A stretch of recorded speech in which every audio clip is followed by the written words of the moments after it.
Boa noite, eu me chamo Naane Maia, sou aluna do 10º período de Direito.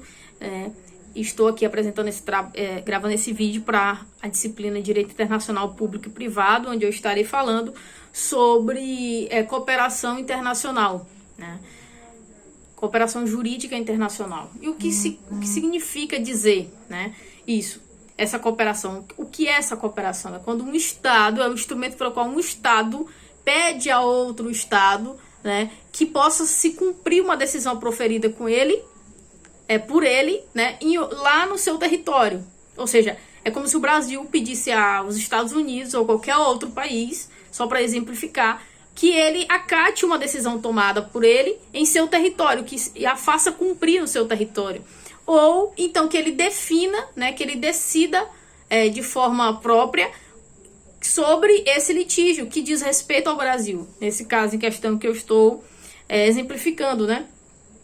Então, essa cooperação jurídica internacional, ela nada mais é do que uma espécie de intercâmbio internacional, né? Que ela serve para o cumprimento extraterritorial de medidas processuais provenientes do judiciário de um Estado estrangeiro, certo? Então, quando acontece isso, né, um Estado está pedindo para o outro que, apesar de ter a sua soberania, que ele possa acatar uma decisão tomada, né, por esse Estado que está pedindo, ou que ele possa proferir uma decisão sobre esse litígio que diz respeito a esse outro Estado soberano, certo?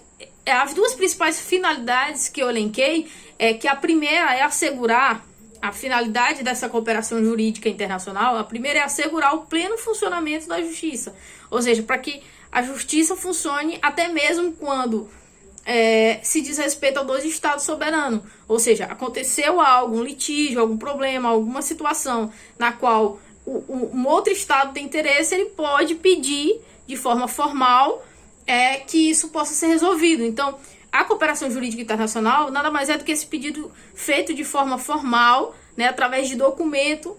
E a segunda finalidade dessa cooperação jurídica internacional é realizar numa jurisdição atos processuais provenientes de outra jurisdição, né? Eu anotei algumas informações aqui para ficar bem fácil, e por isso eu estou explicando aqui. Então, existem alguns pontos importantes a se esclarecer. O primeiro deles é que a cooperação jurídica internacional prestada a estados estrangeiros poderá ser executada através de procedimentos administrativos ou judiciais, ou seja, isso não acontece só na esfera judicial. Ele pode também estar pedindo cumprimento de um processo administrativo, por vias administrativas, né? E os pedidos de cooperação internacional, eles podem ser executados por dois meios, como através de auxílio indireto, que significa dizer que são as cartas rogatórias e as ações de homologação de sentença estrangeira. Mas ele também pode ser por meio de auxílio indireto. Quando que acontece? É quando a cooperação não decorrer de cumprimento de decisão de autoridade estrangeira e puder ser integralmente submetida à autoridade brasileira. Então, nesse caso, o pedido seguirá o procedimento de auxílio direto que está elencado no artigo 28 e 29 do novo CPC, né? Então, essa cooperação ela pode se dar por meio de auxílio indireto, por auxílio direto, que foi o que eu acabei de falar aqui. E essa cooperação ela também pode ser de forma ativa, né, que é aquela solicitada por autoridades brasileiras para a realização de diligências no estrangeiro. É quando o Brasil solicita, né, aquele outro estado que as autoridades brasileiras possam realizar diligências no seu território, né, no território que já é estrangeiro. E ela pode também ser feita através da cooperação passiva, né, que é aquela requerida por autoridades estrangeiras para cumprimento de diligências no Brasil. Ou seja, aqui já é o contrário. É quando, né, uma autoridade estrangeira pede ao Brasil que autorize, né, que ele possa autorizar o cumprimento de diligências no nosso território, no caso, no território brasileiro, certo?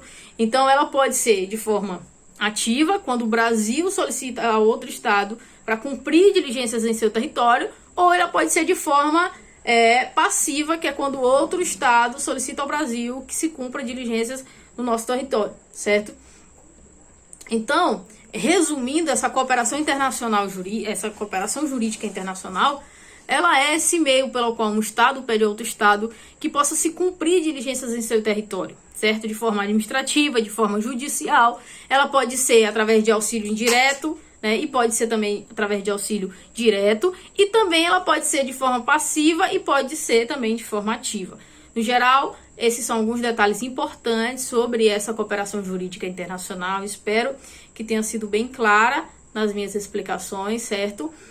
E, em resumo, é isso, certo? É o meio formal que um país tem de pedir a outro Estado que uma decisão possa ser cumprida em seu território ou que ele mesmo profira alguma decisão a respeito de um litígio, de alguma coisa que lhe interesse, certo? Muito obrigada, boa noite.